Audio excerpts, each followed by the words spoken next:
Thank you. So, how are we all doing? Okay, once again with a bit more energy, how are we all doing? Yay, that's more like it. You're young, you've got energy. So before I get into this, just so I know who I'm speaking to, how many people are in first years? Raise your hands. Second years? Okay, all right. Hopefully this will work for you. I know you're a bit off from your graduation, but this is really about developing the ideas and principles that will not only steer you through your education, but when you enter the working world.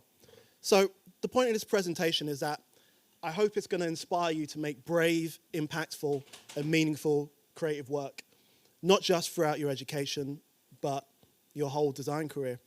I hope it inspires you to use your talent and skill to disrupt and untether your work from purely commercial concerns.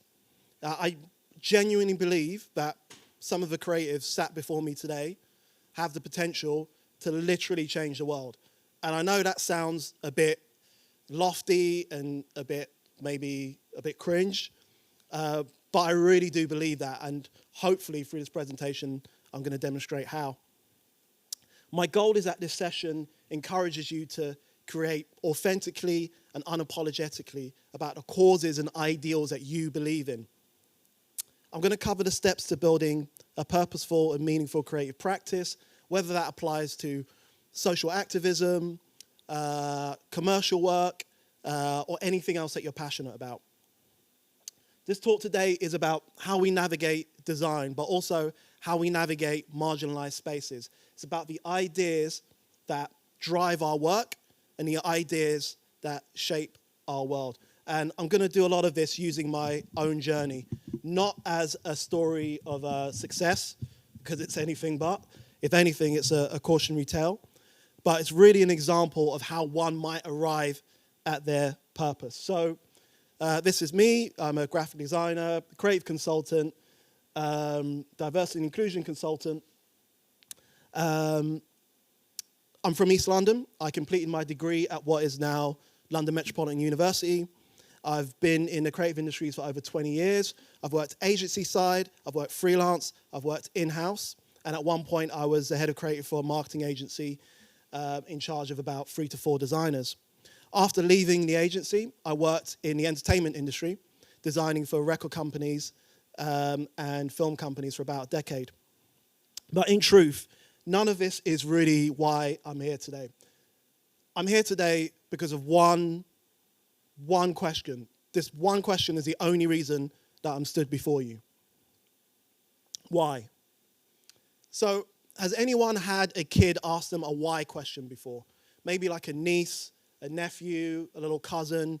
They ask you why once, you give them an answer, and they just keep asking why and why and why and why and why. Why is the sky blue? Why do we need to brush our teeth? Why is that man on a bike? My daughter used to do this all the time, incessantly. She's 14 now, so she barely speaks to me, but that's fine.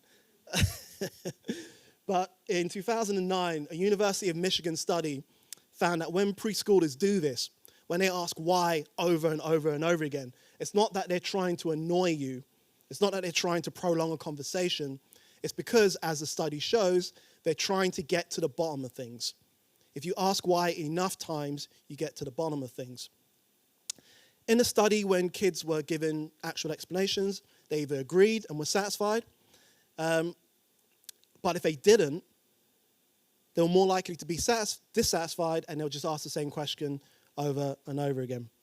So my daughter was the same, and a few years ago, I'm in the living room watching the news, and she walks in, and she can kind of see by my body language and the fact that I'm really focused on the screen that something's bothering me. She looks at the screen, and there's images of people protesting, people crying, police, da-da-da. And she asked me what happened. And I explained that in America, a man called George Floyd was killed by police officers, and he shouldn't have been. And she asked why. And this question had me stumped because there's no simple question. There's no simple answer to this question. I gave her a short answer saying that Floyd had been treated unfairly, but then she just asked why. Because if we ask why enough times, we get to the bottom of things. So to truly answer that question for my daughter, who was like 11 at the time, I would have had to explain the history of structural racism, structural inequality, American socioeconomic politics, over-policing of communities. So instead I gave like a really clipped, condensed answer.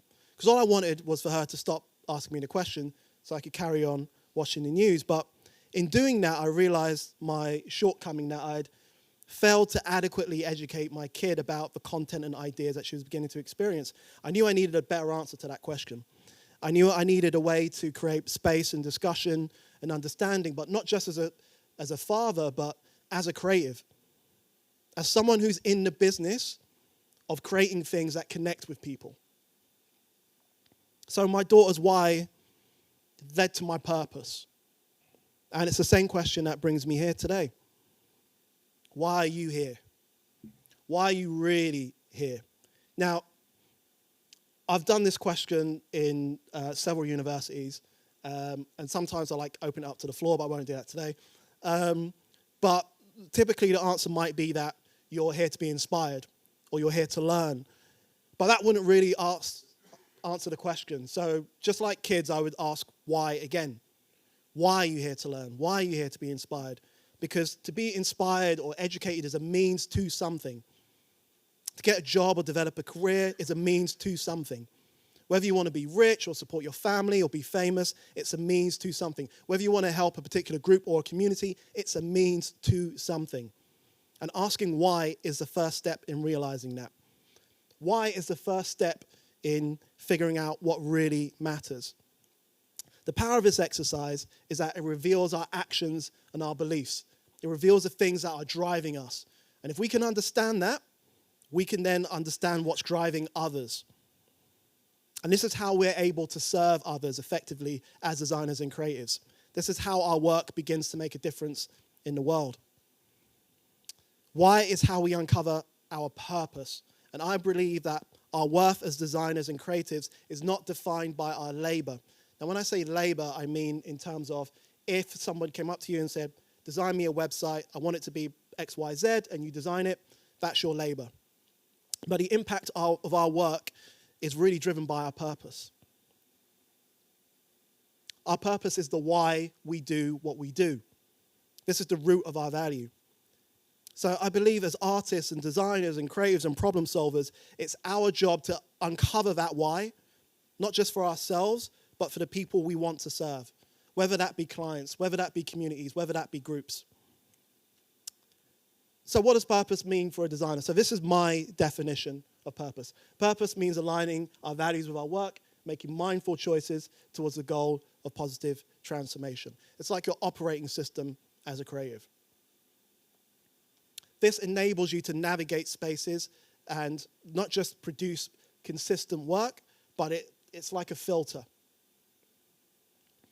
Now, at some point, some of you are probably wondering, well, where's the design in this design talk? Well, for me, design at its core is about intention, not delivery. The etymology of design is to make a mark. It's derived from the Latin designare, which is to point out, devise, choose, designate, a point. It doesn't describe making or creating. It doesn't describe drawing or Photoshop or producing anything. It describes intention, purpose, intent, by design, like the idiom. I'm here today because I believe that purpose is design. That your intention, the very reason you're here today, is what will make your work exciting or engaging or disruptive or impactful. As designers, we get fixated on the end result. What the website looks like, what the poster looks like, what the book cover looks like. And we place all our value on that end result. But I believe this is a mistake, and our true value is in what drives the thing that we create. I use value here in reference to the value your work will bring to a client or an employer or a group or a community. Value is the most important element of your work, not labor. But our worth as designers and creators is not defined by our labor, it's defined by our transformation. And when we don't feel that value, it creates a dissonance. So what we're really talking about is the space between what we do and what we believe. So once while working at an agency, my creative director comes over to me and he puts on my desk a brief for a gambling website. And being rooted in my values, I politely declined to do the work. Because if you keep making compromises based on your own beliefs, this is what leads to burnout. This is what leads to dissonance. So the author and designer Noah Scalin visualized this dissonance this way in his book, The Design Activist Handbook. So I'm going to try and get this off easily. So this chart represents the reality for a lot of working creatives. So you have work, you have sleep, and then because of the dissonance, because of that gap between what we do and what we believe, we look for something meaningful outside of it. So this might be volunteering or personal projects, but it's something that offsets the discomfort created by that dissonance. But this is what happens when we align our values with our work. So we don't need to look elsewhere to sort of offset that dissonance. This is when the values, causes, and change we advocate for becomes our focus rather than an afterthought. So this is my purpose, this is my mission, to make the world more inclusive and equitable by design. I help mission-led, purpose-driven businesses and organizations build inclusive brands, connect with diverse audiences, and engage marginalized communities. My work is about anti-racism, diversity, and inclusion. But this sense of purpose didn't just arrive. There was no eureka moment. I didn't wake up with this. This is an active process over many years of trial and error. It's what I call room to fail. And this isn't just about me or my internal direction. This is a statement about my external values, boundaries, and what I expect from others.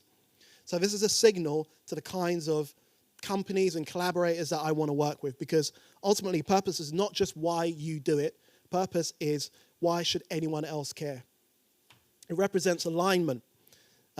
Alignment with who you want to work with, alignment of who you want in your space, but also alignment with the change that you want to see in the world. Now, I know that you all are sort of maybe a ways off from thinking about the creative industry as a whole, but I still think this is relevant now, just really in terms of illustrating why this matters. So this circle represents my experience of what the creative industry is like today. Okay, so this big red circle is everybody. So it's students, it's people on Upwork, it's people on Fiverr, it's agencies, it's boutique agencies, it's freelancers, it's teams, it's creative directors, it's large agencies. And in the middle here, we have what we call dream clients. So these are the companies that not only does everybody want to work for, but they're the companies that can really afford to invest in design.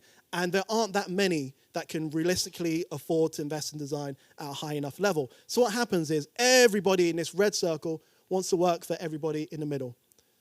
And these companies are the Nikes, the Patagonias, the Amnesties, the Adidases. So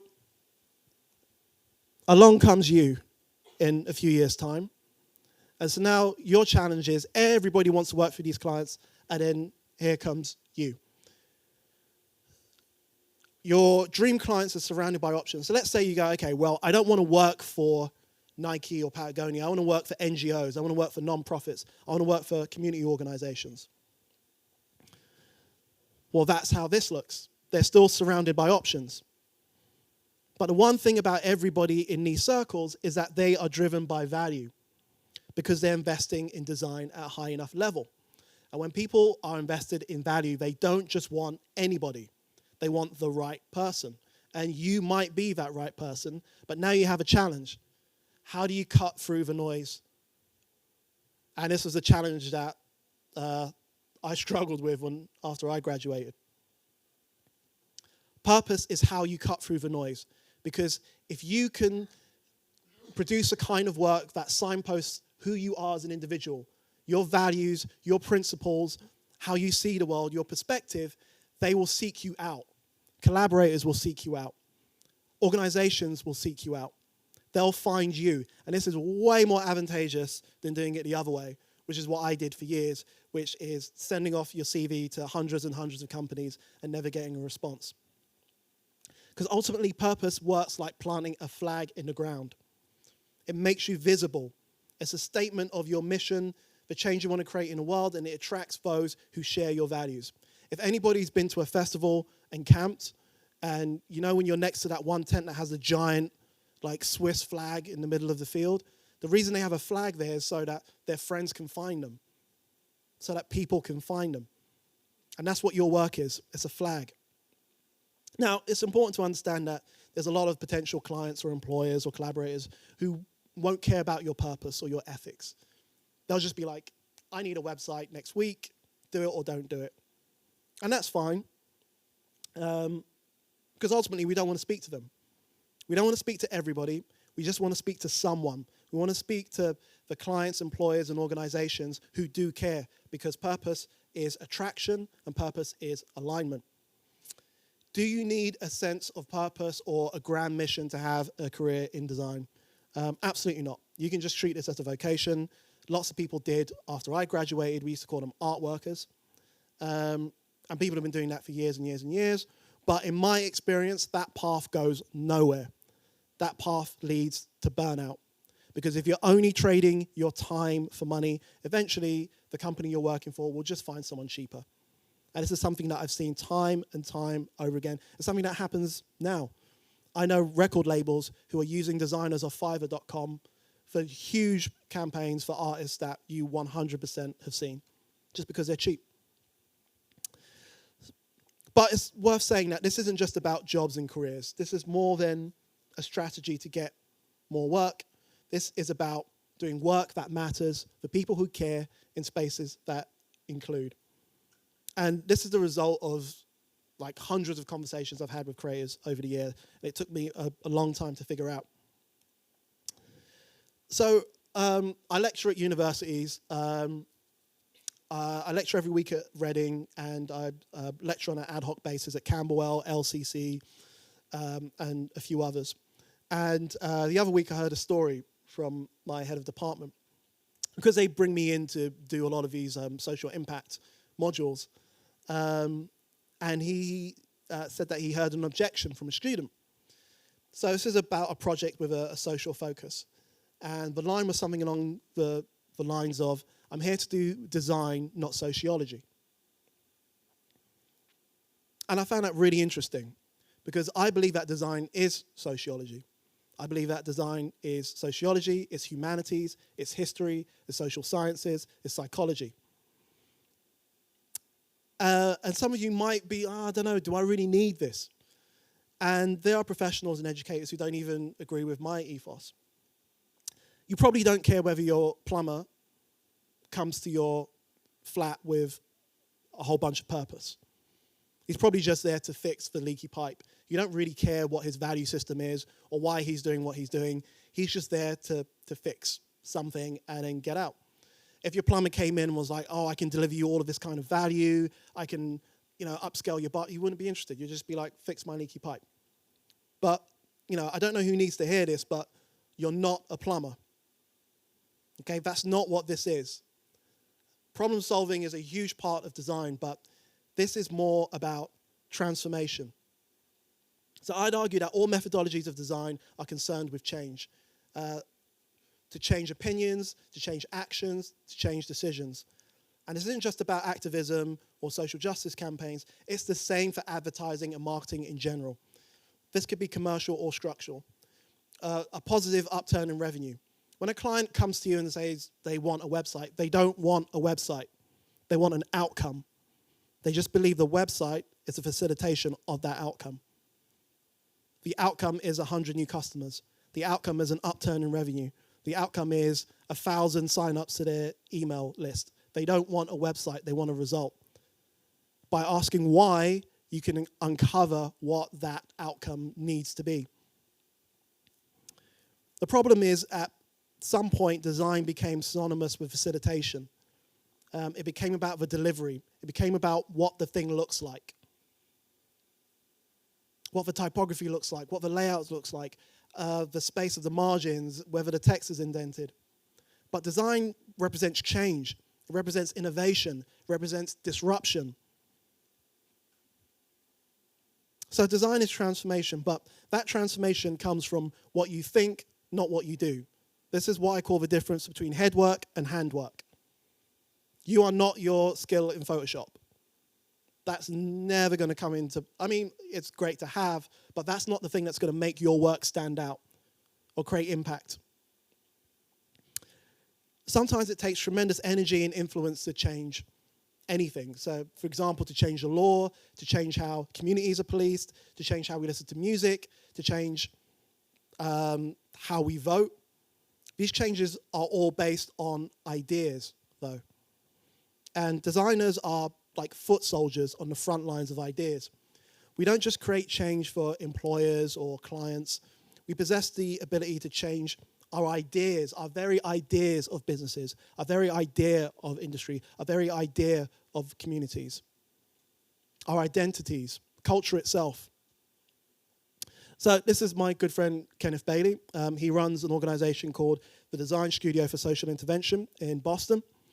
And instead of tackling individual social emergencies, such as violence against black communities, Islamophobia, and environmental disasters, DS for SI, as they're sometimes called, they create social emergency response centers. So they set up camp in communities, and they do this with creatives, with artists, with community members, and it helps communities understand the moment they're in from all kinds of perspectives. But as well as this, Kenneth wrote an amazing book called Ideas, Arrangements, and Effects. And the premise is this: ideas are embedded in social arrangements, which in turn produce effects. Ideas, arrangements, effects. He goes on to illustrate this idea with his example of a classroom. So on the left, we have all the chairs facing front, much like our traditional model of what education is. All the students are facing the teacher or the lecturer, and the idea is that they absorb all of this information, which at some point will be regurgitated in the form of an exam. But if we just took this arrangement of chairs and rearranged the chairs into a circle, it changes the dynamic of the room. Because suddenly no one person is the focal point. Now everyone feels like they have agency and the ability to participate. So just by the arrangement of the chairs, it changes the effect or the dynamic of the room. So this kind of work begins with questioning our assumptions. This isn't about focusing on the output. This is about focusing on the arrangements, how we make what we make. Because essentially, I believe that ideas change the world, both good and bad. I believe that they form the root of the world that we live in. They form the bedrock of our societies, the brick and mortar of our communities. But just as these concepts are based on ideas, they could be dismantled by other ideas. And this is where design comes in. Whenever we think about societal shifts, moments in our history where ideas have changed the world, design has been right there as a catalyst, as a mirror, as a champion. Whether along the axis of gender or racial equity or climate justice. And even though these examples focus on graphic communication design, change is not resigned to the marketing of change. It lives in product design, UX and UI, how we engage with our digital lives and services. I would argue that the commonality of these examples is not their content or the groups or demographics. I'd argue that the commonality is in their intent, their purpose, their response to the conditions that precipitate their very existence.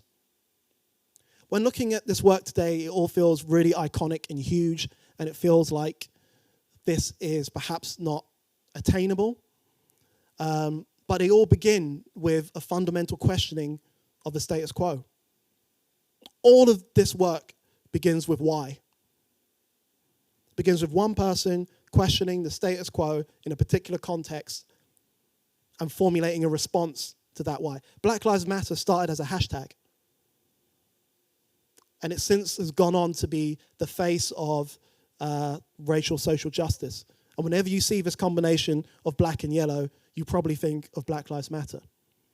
This I Am a Man poster was developed for the 1968 Memphis sanitation workers strike in America, which was they were joined by Martin Luther King. This poster in the 60s in America came to define the civil rights movement. It was made by like a preacher who was a part-time printer in the basement of a church. It's just a really simple, crude idea. The letter forms are all over the place, the spacing is crazy, and it went on to define an entire movement. It's just a very simple idea. This work was by Emory Douglas, who's the cultural minister of culture for the Black Panther Party in Oakland, California, from I think 1968 onwards. And I met Emory a couple of years ago, and now he's sort of celebrated as this great American artist and activist, and he is. But in speaking to him, it's amazing how much of his work was really just about practicality. They developed visual messaging because there was a low rate of literacy in the Oakland, California area in the 60s. It was just born out of need. It was just addressing a why. So I'm going to say that all of this work challenges an arrangement. The arrangement is that design exists in service of commerce or capitalism. They challenge the idea of the primary role as the designer or creative in service to a project or a brief.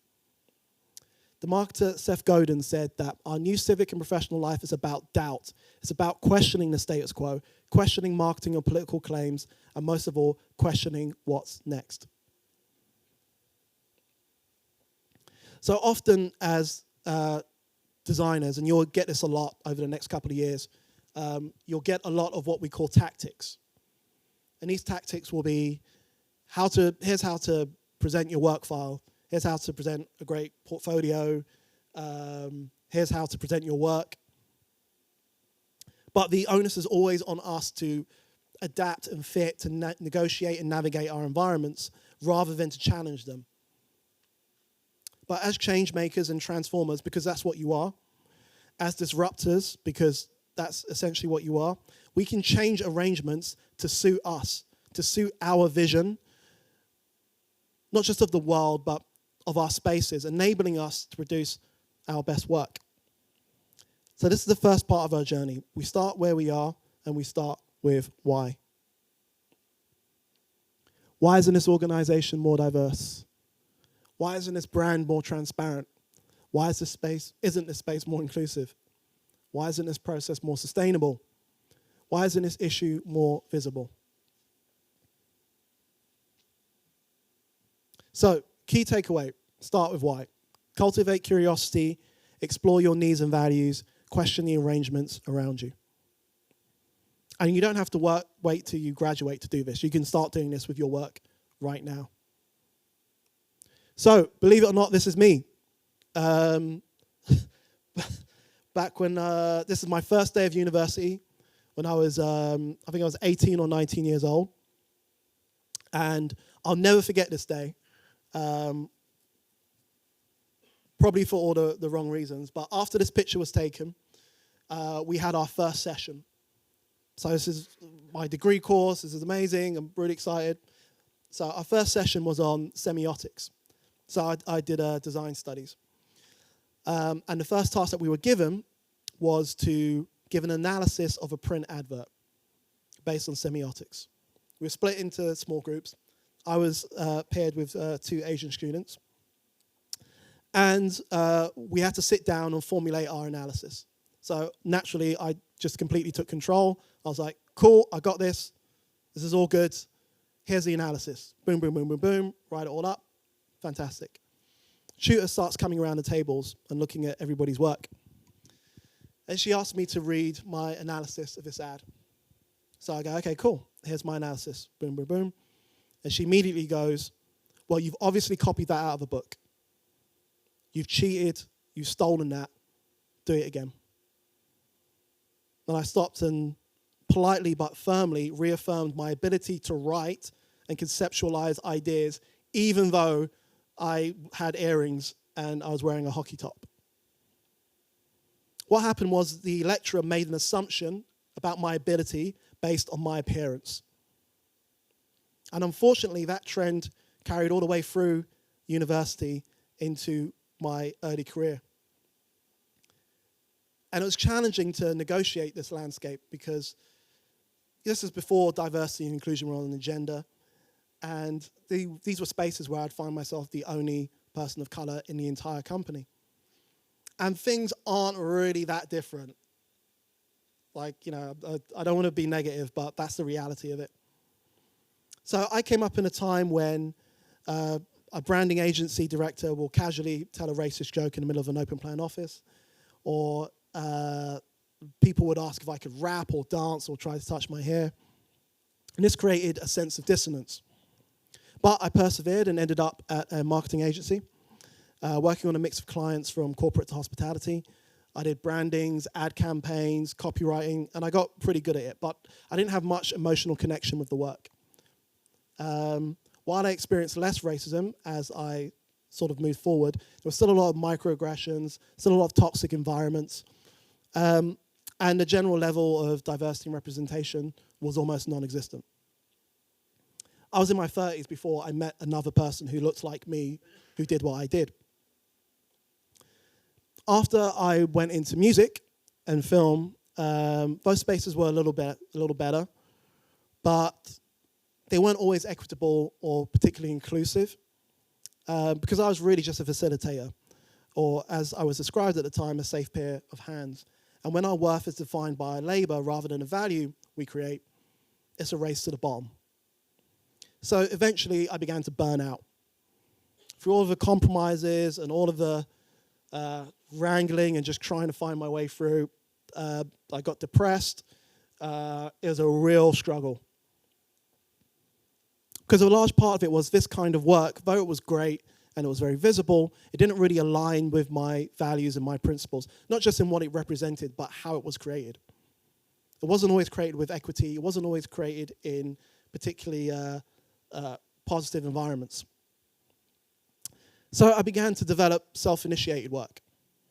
I began working with more and more sort of typography, and primarily as a way to affect a direct way to connect, or just really a catalyst to do so. And that catalyst arrived following the unlawful killing of Eric Garner in 2014 at the hands of a New York City police officer. So when this happened, and I was in this space where I'm working for record companies and whatever, I decided I was going to change the arrangement of my work. That was going to produce something that didn't have anything to do with a client or an employer. This was going to be about me expressing something and using my skills in marketing and branding and design to try and bring that to the fore. So I designed this poster back in 2014. It featured the words, "I can't breathe 11 times," which were reportedly Eric's last words. And this image essentially changed my life. I did it in one afternoon. I uploaded it on Tumblr. I think it got about 4 likes. Everybody ignored it. Everybody ignored it. But I got one message, and it was from America. And someone around the Garner family had written to me and said something along the lines of, "Look, we appreciate this." And that was all I needed, because suddenly my work felt meaningful. And even though no one noticed it or really commented on it, the right people saw it. So a friend of mine who runs an outdoor media agency saw that work, and then a couple of years later went, "Hey, you remember when you did that thing? Can you do something else, but we want to do something on Grenfell?" So this is the anniversary of the Grenfell fire, the 1-year anniversary. And I designed a series of billboards, which the media agency then put up as a tribute. I think we did about 6 of these. And he invited me to produce more of this work. And the more of this work I produced, the more it attracted people who shared those values and shared those viewpoints and those perspectives. And this created opportunities for me to speak about this work. But it also meant that I could speak about diversity and representation in the industry. And then I started getting approached by design publications and magazines to speak about representation and inclusion, and then being able to consult on that. And it created opportunities for me to speak about the work, but the opportunities that I was attracting were different to the agencies I had worked for in the past, because all these opportunities were rooted in inclusion. And so I continued producing work, and we produced work about getting young people to vote, when the coronavirus hit, about celebrating the NHS, about the free press and journalism. And this really gave me or the beginnings of what I'd been looking for the whole time. Suddenly that distance between what I believed and what I did had become much smaller. Fast forward to the unlawful killing of George Floyd and that why question that my daughter asked me that day. As such, in 2020, many brands and organizations felt compelled to stand with the black community on these issues, and this created an opportunity for dialogue and introspection. And my friend asked if he could run that billboard from 2014 again. And this led to a conversation, because I had to make sure that they were coming from an inclusive and equitable place, so it didn't feel like virtue signaling. And we found ourselves in a new place, a place of increased understanding, and I created this version that connected the deaths of both George Floyd and Eric Garner. And we ran this across London. The day after I did this, everything changed. My phone blew up, my inbox blew up, and people were just kind of coming at me from all sides. But it wasn't like the agency work, and it wasn't like the record label work. People were engaging me based on what I thought, not what I did. This wasn't about my skills as a typographer or in Photoshop. This was about my perspective and where I created value. So following the overwhelming impact of this poster, it was clear that using a medium like this had connected with people in a profound way. I also thought there was something to how the work had been created. It was a process, not the output. Even though this is contextualized by the output, it was a process. It was those conversations that happened that resulted in this work. So the media agency go, oh, can you do all of them? We have 100 sites. You can do all the posters. But for me to do that, now I'm speaking on behalf of an entire community. And now we're subscribing to the notion of monolithic cultures. So instead of doing that, I invited other black British creatives, designers, and artists to come in and create their own billboards. And every piece of work we did was a result of a conversation. Some are joyful, some are critical, some are political, some are scathing, some are just beautiful. But every single piece of work was the result of a conversation. And we've been doing this for 3 years now in London, Leeds, and Bristol. This was the start of the Black Outdoor Art Project. It's a community-driven art project and social initiative that uses outdoor advertising space as a platform for black British creativity and expression. But a lot of the work is the result of collaborations, of connections, of conversations, of discussions. Originally, I thought of it as almost a visual type of protest, but 3 years in, I think it's doing something very different. It changes our relationship with our environment.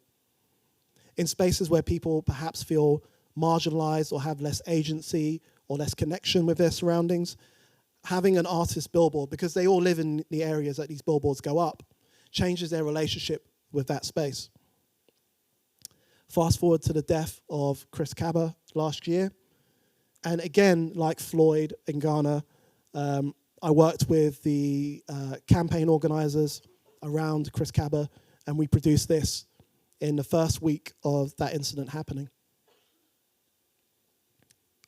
So this work is really a mirror to society, but it's really a flag for the creative community.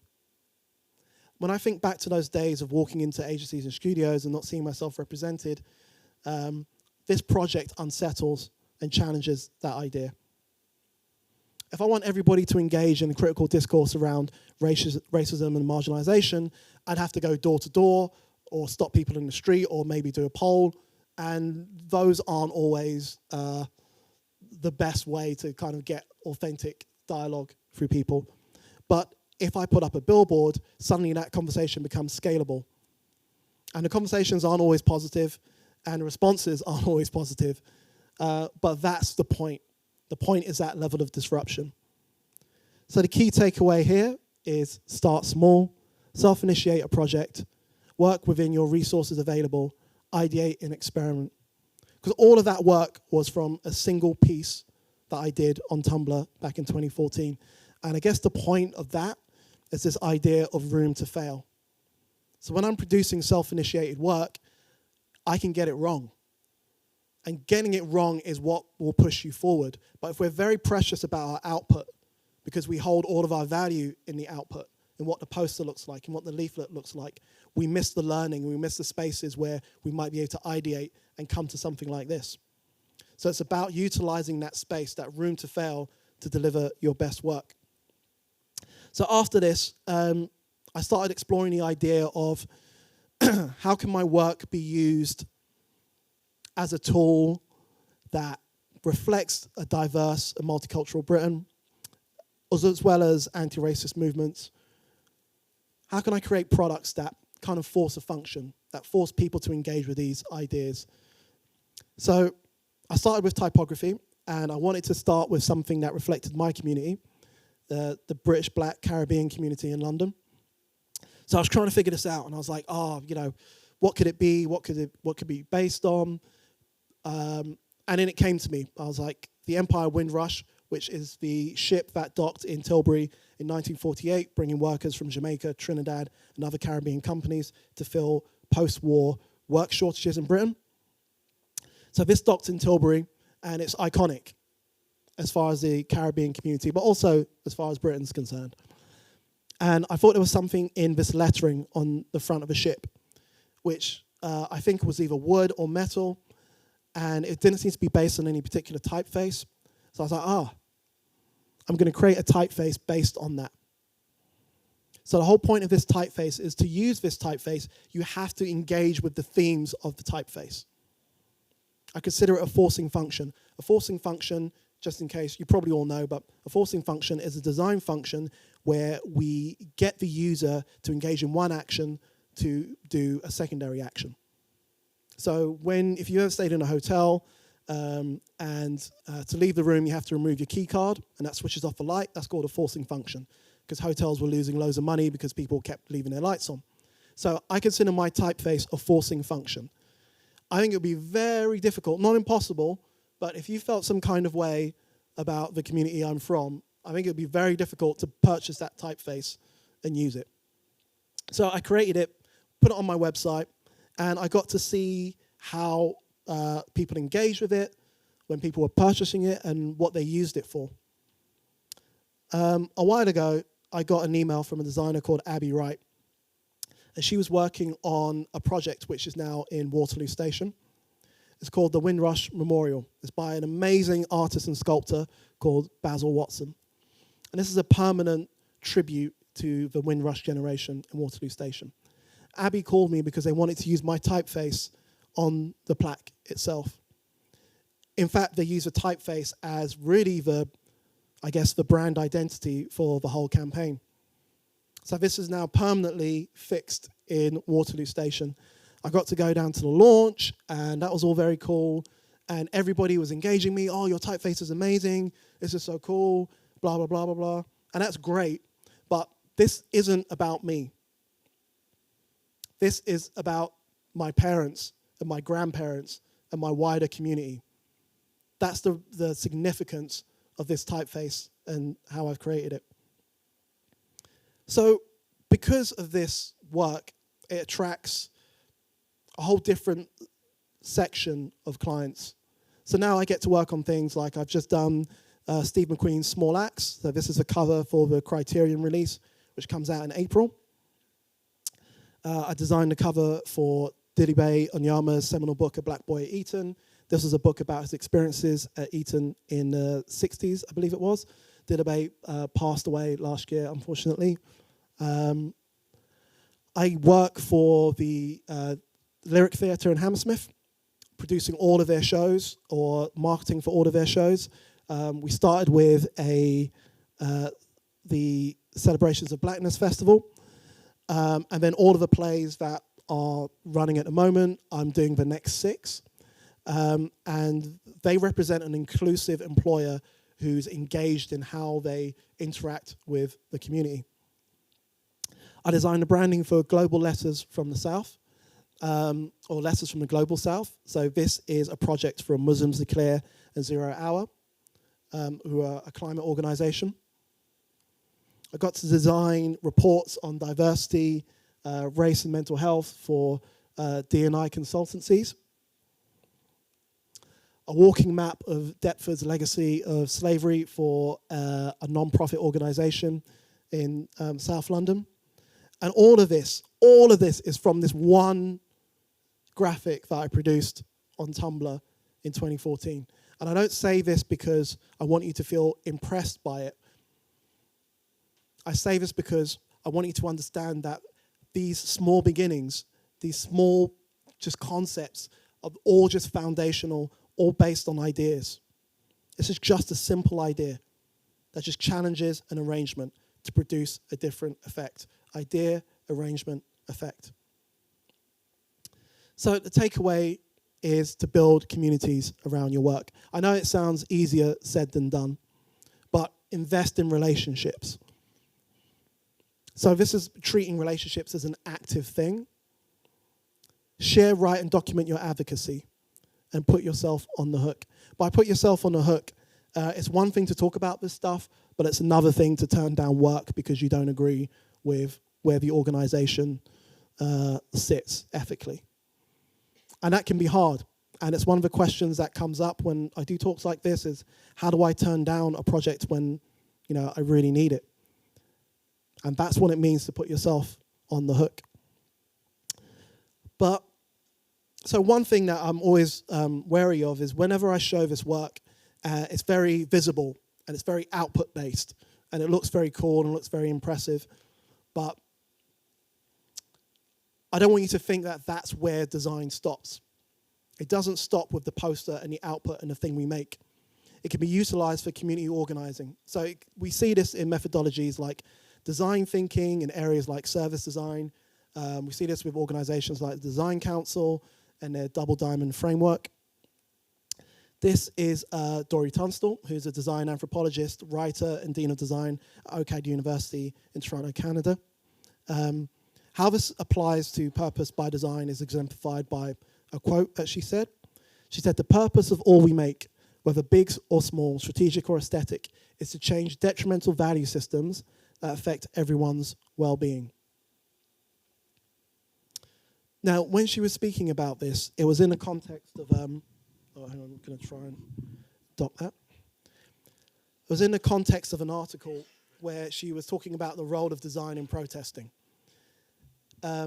And her hypothesis was really about how design's role can go deeper than posters and T-shirts.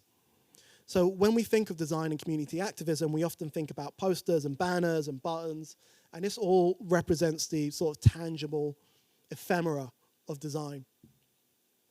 But we don't think about how we develop that work, our strategies and plans. We don't think of them as a form of design. And this is unfortunate because, combined with fields focused on human understanding, it provides many guidelines on how to design the conditions for community self-determination in the context of activism. So the process becomes the output. How we make things is as important as what we make. So to surmise, start with why, to cultivate curiosity, start small, start local, and build communities around your work. And I think it's worth saying this based on the last couple of modules that I've taught, that this doesn't have to be about politics. I speak to so many students who are like, look, I'm not all that engaged in social issues. I'm like, that's fine. It doesn't have to be about how you feel about climate justice or social justice or how you feel about the Conservatives or the Tories, but it has to be about something. It has to be, if you want to produce meaningful work, if you want your work to matter, it has to be about something. But you get to pick what that is. That could be about the history of typography. It could be about user experience. It could be about product design. It can be about analog forms of design. It just has to be about something. Because ultimately, Why drives purpose. Purpose drives design. Design changes ideas. Ideas change the world. So, in closing, again, I put it to you, all of you, why are you here? These are my links. Feel free to follow me, Black Outdoor Art, and for more educational stuff, follow me at purposebydesign.info. Thank you for your time.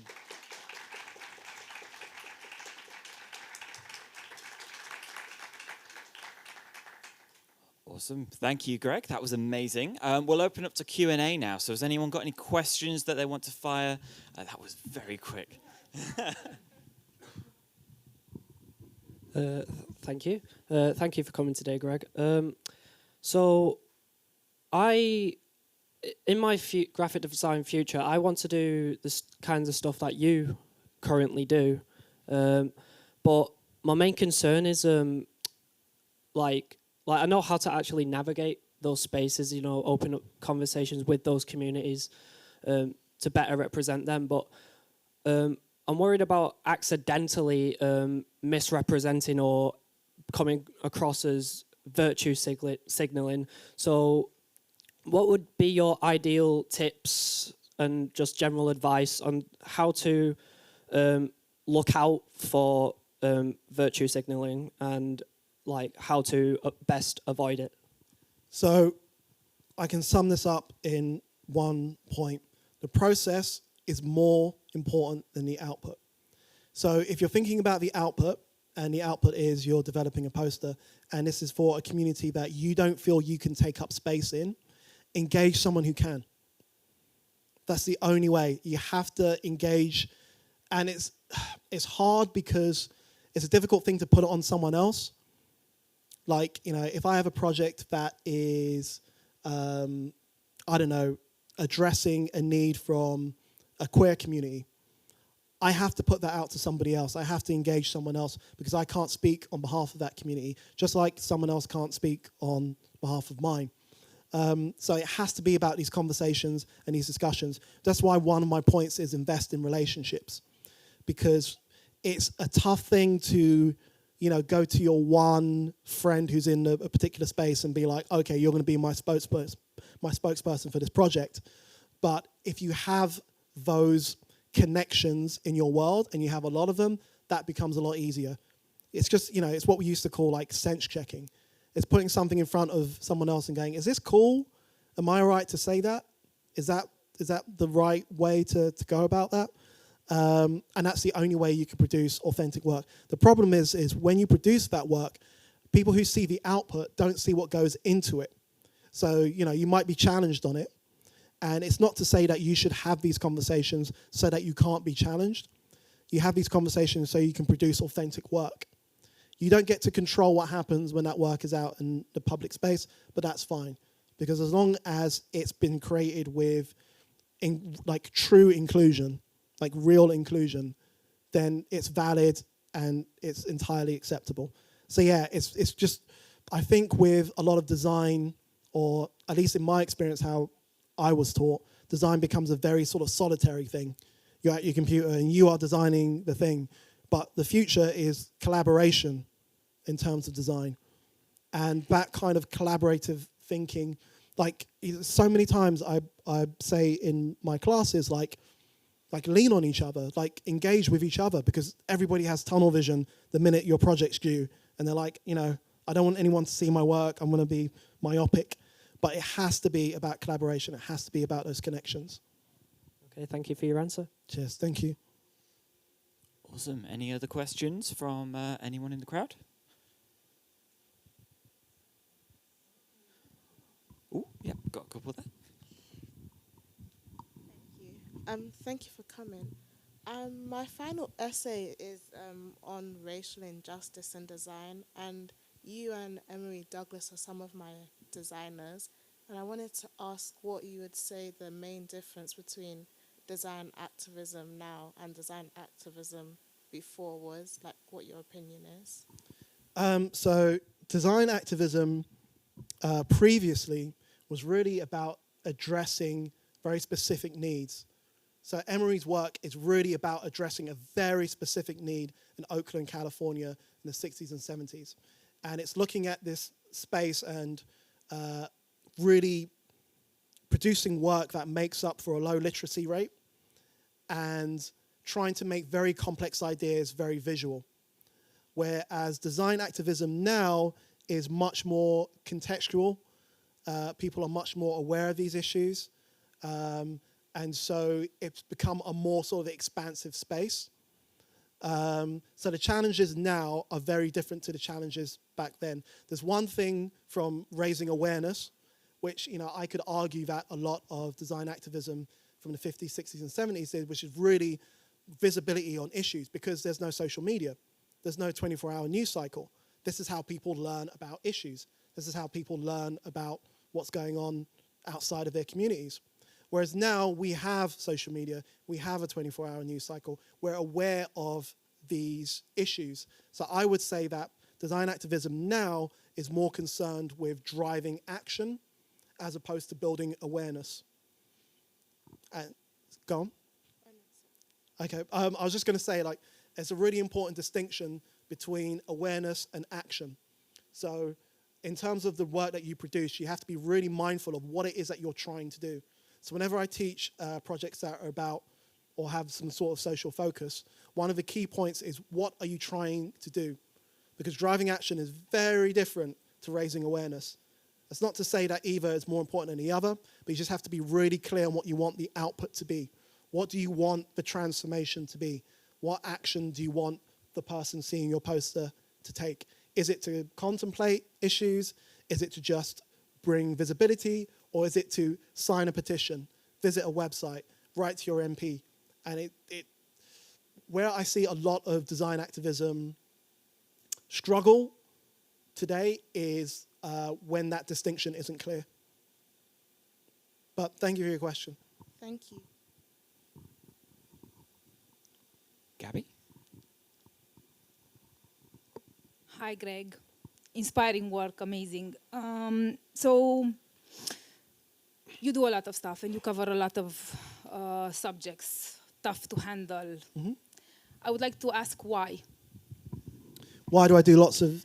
Why do you, obviously you're a black man, I don't want to assume your age. I was listening your podcast, and I know you have 2 daughters, and you spoke in one of your podcasts that some of the reasons are because you are thinking about them, you are thinking about their future.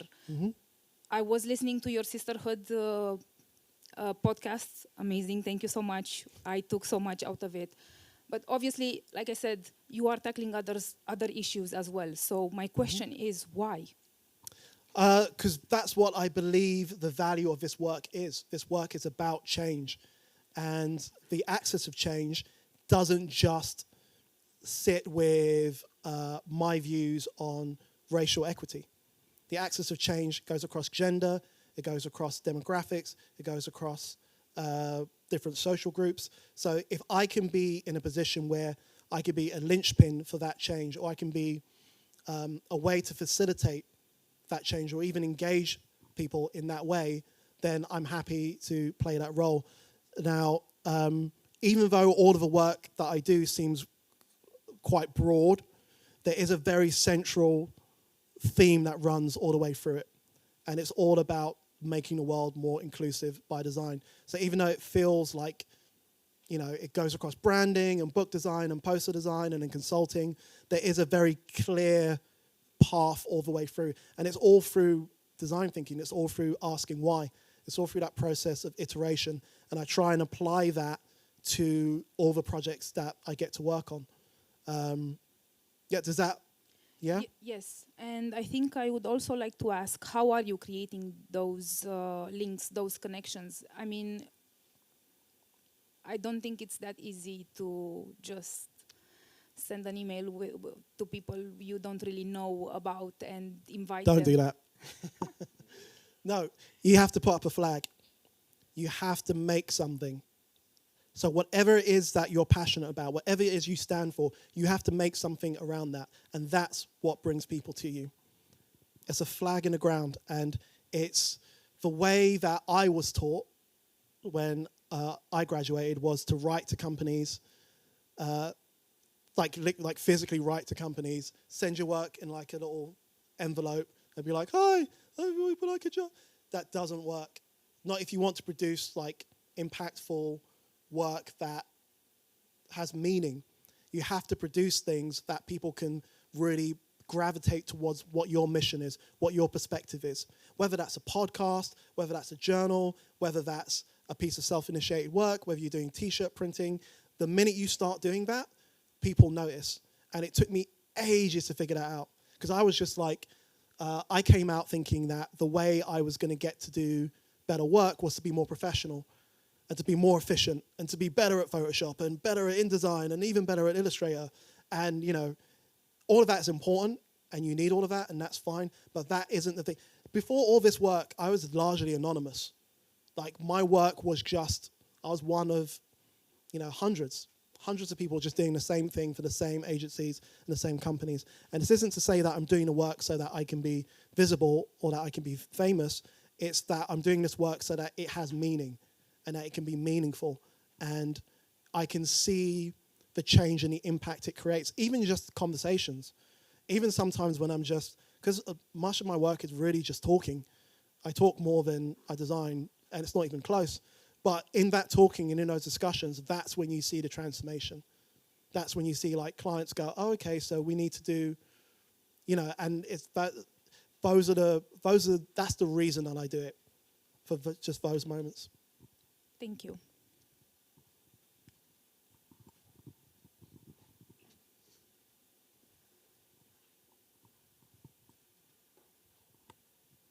Hi. So first of all, I just want to say my belly hurts, and I don't know if that's like what you wanted to do, but like the presentation was quite. It's evoked a reaction. I don't know how to explain it, but so my question might be a bit off. But first of all, I love what you're doing, and as somebody who's grandparents of the Windrush generation, just to even see that is just a whole thing. My question is, do you have like the companies that are doing big projects and tackling social issues like racism, do they approach you for consultancy? Because as somebody's previously asked about, you know, how do you take up space or represent these things if you're not actually from that experience or gone through those things? So do you have these companies, do they approach you and ask these questions like, how do we navigate this social issue? What's your perspective? Do you facilitate workshops to really have that voice being heard on social issues that come from a different perspective? Yes, to all of that. Yep, I get approached by companies to consult. They're usually consulting on creative projects that are either trying to engage or include a marginalised audience. So it'll be organisations like the WWF, Penguin, Unilever, which is responsible for a huge bunch of brands. And I get to participate in workshops. So, you know, to give you an example, a couple that I've done have been a brand wanted to launch a campaign around Black History Month. And they were trying to figure out what the sort of tripping points might be in their campaign, because they have, you know, virtually no representation. So I got to sit in on a workshop where we sort of advise the client through, you know, what inclusivity really means and what it means to develop a campaign that's going to be really authentic and connect with people, and the watch outs, the stereotyping to avoid, the tropes to avoid. So I've sat on, I don't know, maybe 50 of those workshops, and they've always been around sort of events or campaigns or push. Some of them are for like internal diversity drives. But all of that work, all of the consulting, all of the organizations that contact me, all stems from that one piece of work. So the work really exists to, I guess, make my perspective and my values very visible. And people see that and they go, oh, cool, you might be a good person to speak to about X, Y, Z. Now, in very realistic terms, not everybody will have access to putting their art on billboards. So how do you go about doing that? The first thing is to start and to just start producing things. Whether you actively make your Instagram about whatever it is that you're passionate about, whether it's your side project, whether it's the side hustle you do outside of studying. Those are the things that enable people to experience you. The best way I heard it described was, so working with you is the experience, and what you produce is a souvenir. So if someone engages you to design a book cover, you are the experience. That's what they're paying for. The book cover is just an artifact that they get to leave with at the end. And I think that's how we need to treat our work and think about our work. So I really, really, really recommend self-initiated projects, things that give you room to fail so that you're not precious about the outcome, and that you can ideate and you can experiment and you can just repeat. And hopefully, if you do enough of it, that's the thing that people will notice about you. That's great. And I have another question. Sure. You mentioned your experience at university, how you had a lecturer assume that you couldn't conceptualize an idea and there was this kind of microaggressions. How did you navigate that? And do you still feel like you experienced these, even though you've got to a point in your career where people are actively approaching you for social issues? Do you still feel like you do experience these microaggressions, and how do you navigate 100%. that? Oh, yeah, 100%. I mean, it's... I don't want to sort of contextualize it as an entirely sort of negative expectation of the industry, but it's very apparent, and it exists. And you find that, you know, I could speak to events that have happened in the past month. You know, it's something that's always there, and it's something that a lot of organizations really struggle with. I think the difference now, as opposed to, say, 15, 20 years ago, is that most organizations are aware there's an issue. Most organizations are aware that there's a problem. But the problem becomes the ideas, arrangements, effects. So typically what happens is, in terms of creative activism or design activism, we end up fighting effects with effects. So I might be engaged by a company to go, hey, we need to work on our diversity. Can you come in and do a talk? So I'll go in and I'll do a talk. But that's really an effect with an effect. So I'm really treating the effect with, you know, the output that I create. What's actually needed is structural change. And the structural change is the part that becomes much more difficult, because that's about hiring practices, but it's also about company culture. And that's typically dictated by the top. So shifting those things along has proved quite stubborn. But that's why we need students like you all to come into these spaces and ask questions of them. When I first graduated, I was taught a lot of tactics about how to be in interviews. This is what you should say. This is how you should present your portfolio. This is the size it should be. This is what it should focus on. But no one ever taught me to ask questions of spaces. And the first time it happened, I was trying to get in at this large branding agency in central London. And I kept calling them over and over and over again. And one day the guy goes, okay, you can come in for like half an hour. Like really just like irritated. And I'm like, cool, great. So I go in, I've got all my stuff, and I'm feeling really emboldened by it. As soon as I walk in through the door, he goes, let me just stop you there. We've got no jobs for you. So I go, okay. But he's like, look, you know, I said I'll meet you, but we've got nothing for you. I'm like, okay, well, I'm in this space, and I think I must have been about 25, 26. I was like, okay, so I'm in this space. Immediately, I was like really angry and really upset, but a switch went off in my brain, and I was like, okay, well, I've got this person for 30 minutes. So I was like, cool, well, if I've got you for 30 minutes, this is going to be 30 minutes of questions. And I was like, okay, why are you not hiring?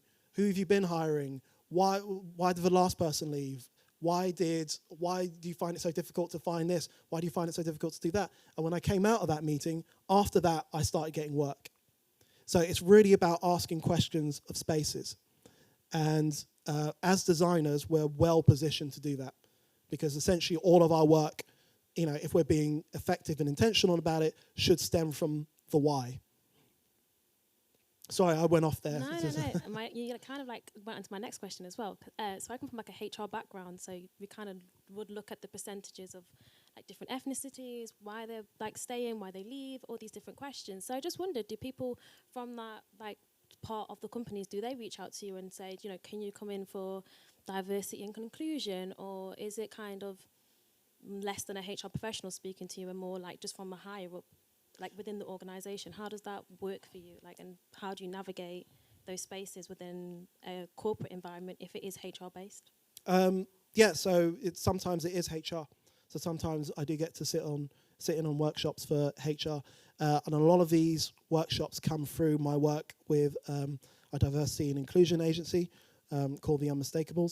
But I would argue that even if you're looking at it in terms of HR or design or marketing or PR, I would say fundamentally the challenge is the same. Yeah. Like it's really about culture, and it's really about our assumptions and our preconceived notions and how we act on those assumptions. That could be based on how the design of a campaign looks, but it can also be based on someone's hiring practices, or this idea that, you can't wear certain hairstyles to interviews. So it's all of these really foundational ideas, but I would argue that they all stem from the same root.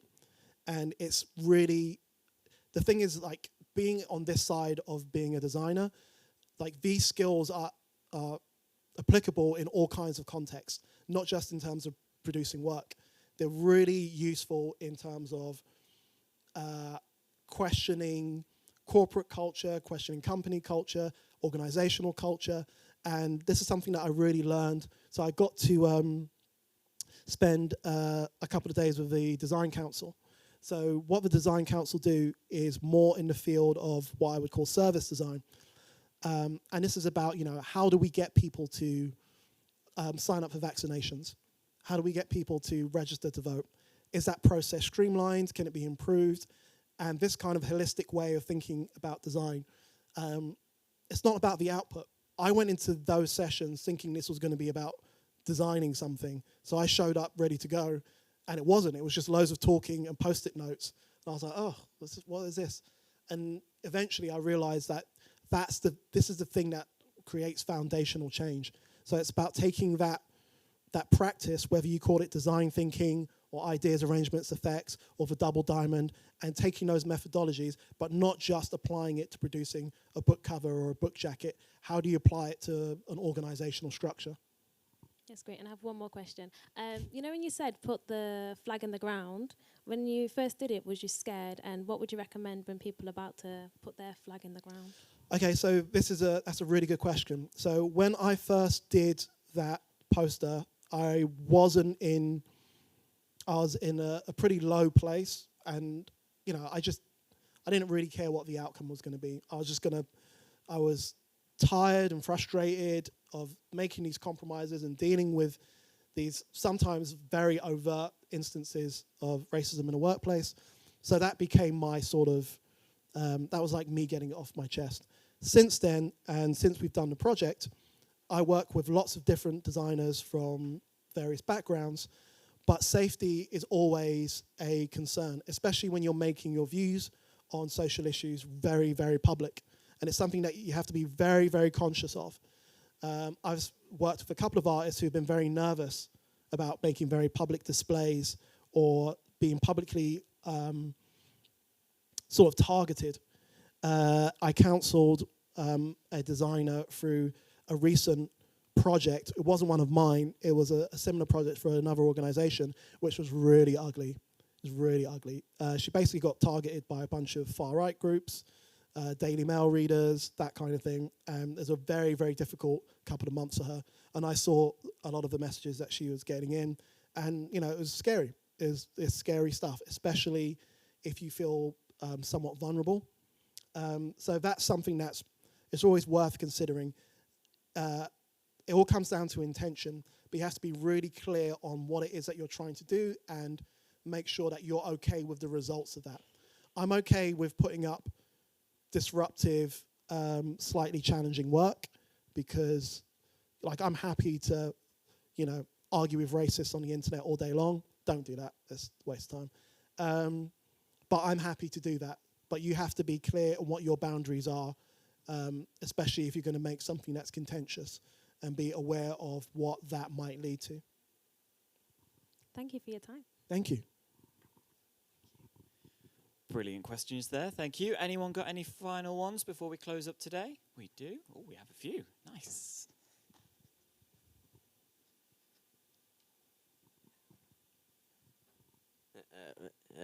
Just as you know, thanks for coming today. But I made a mental note of all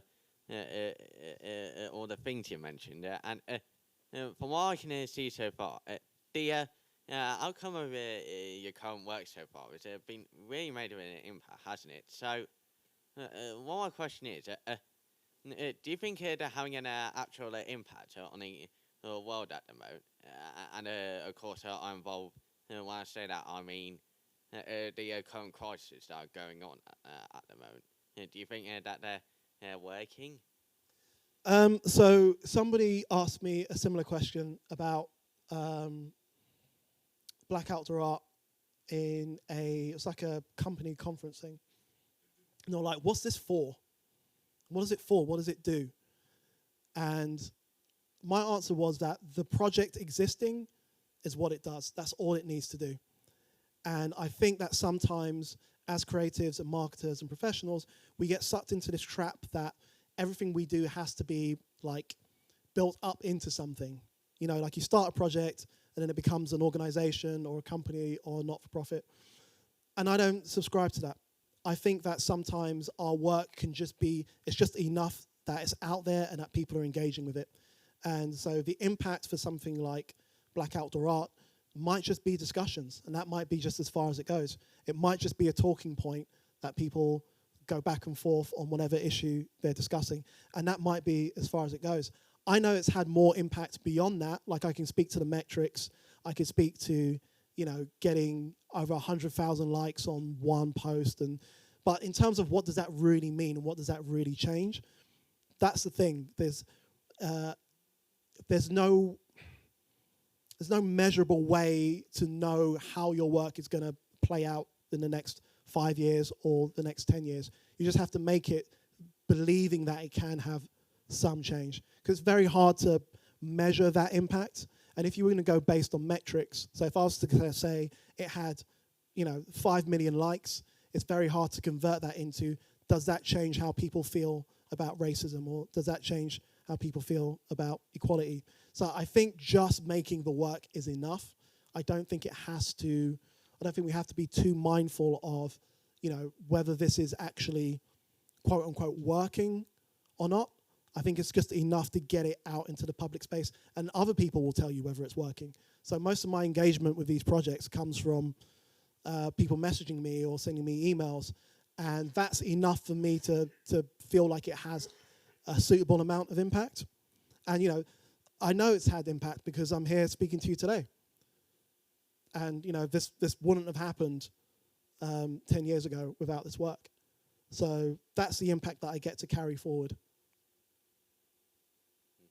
Thanks.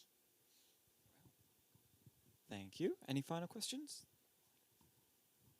Hi. Oh, hello. Hi. Thanks for coming.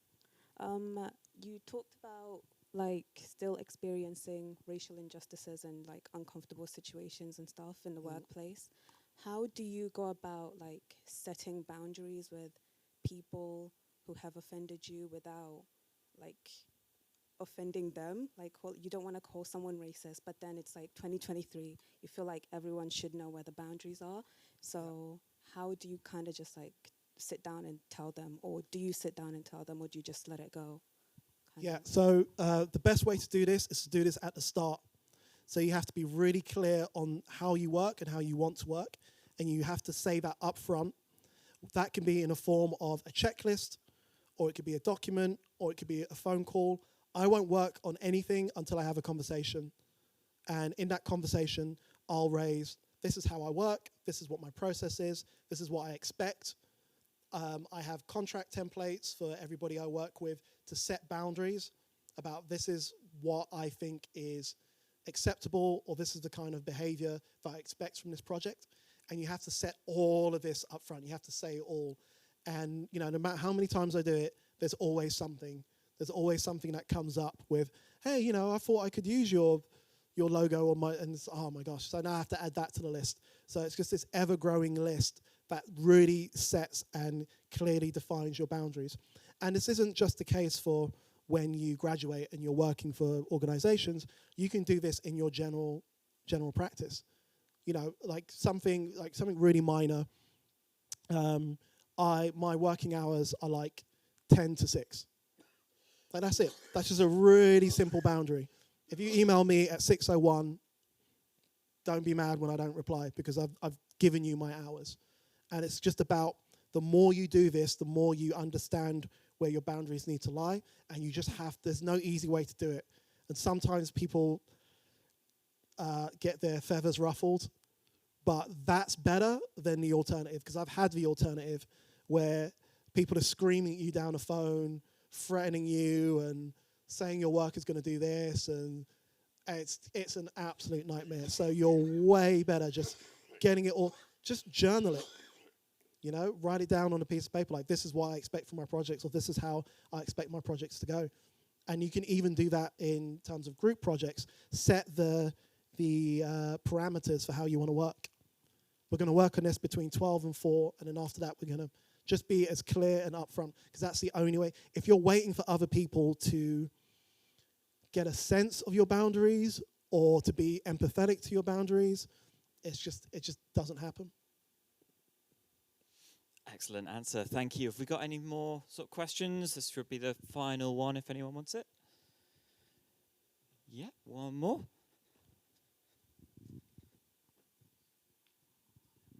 I just wanted to ask what you did once you graduated to get your foot in the door, like into the industry. What I did to get my foot in the door?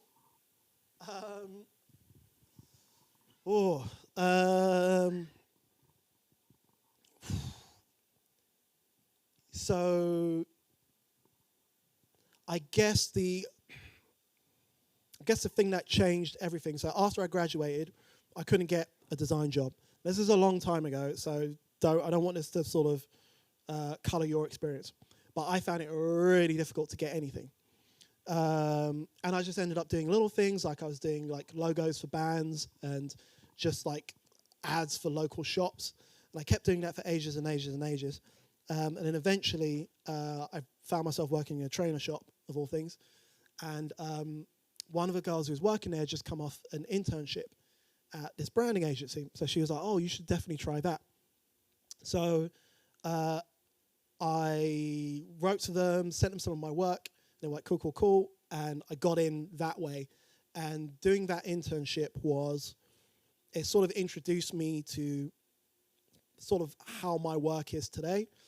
Because it's one thing being taught design, but when you're actually in the workplace and you see how it is, how fast everything is, how there just isn't time for a lot of stuff.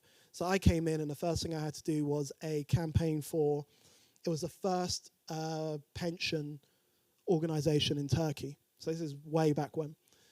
And so I come in and I'm like, okay, cool, I'm going to do all these scamps on all of these drawings about what this campaign should be. And I spent loads of time doing it because, that's what we were taught.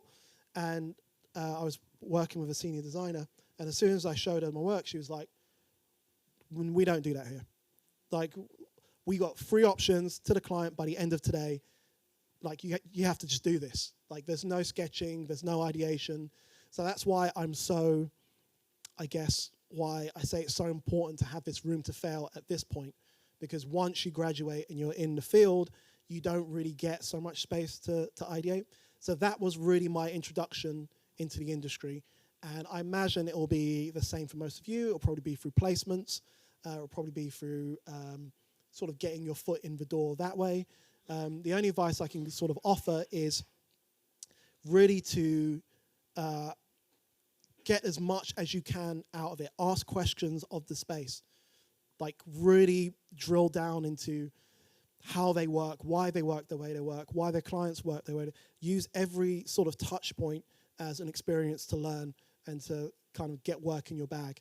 Because that's the thing that will move you forward more than anything, is just your ability to be adaptable in environments. And, being able to think really quickly and be able to deliver very quickly as well. Those are also really positive things. So that's really how I got my start, was through that internship. And I was able to sort of leverage that into another short stint at an agency and leverage that into a design job at a telecommunications company and leverage that into the agency. So it's like building up bits of work. The problem that I would say with my work initially was that I had no focus. So I just wanted to do design, whatever that meant. So my work was, I want to do posters and I want to do websites and I want to do logos, and there was no focus to it. There wasn't much for an organization to invest in. So when you eventually go into the working world, organizations will look at you as an investment. So no one cares if your work is amazing. They only care if it works for them. So when I had gone in and pitched my early portfolios, they were just kind of all over the place.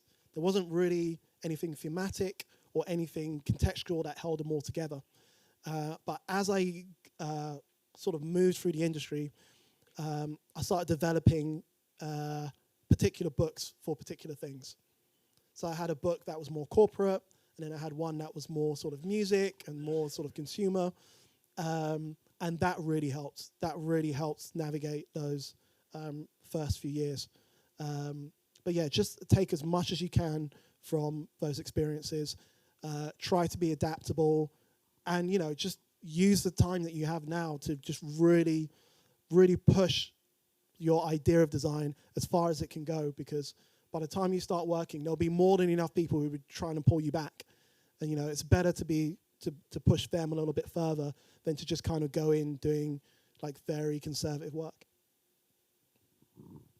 Thank you very much. Thank you.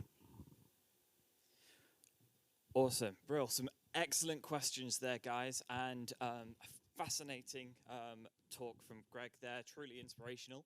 I think he definitely deserves a round of applause, so thank you.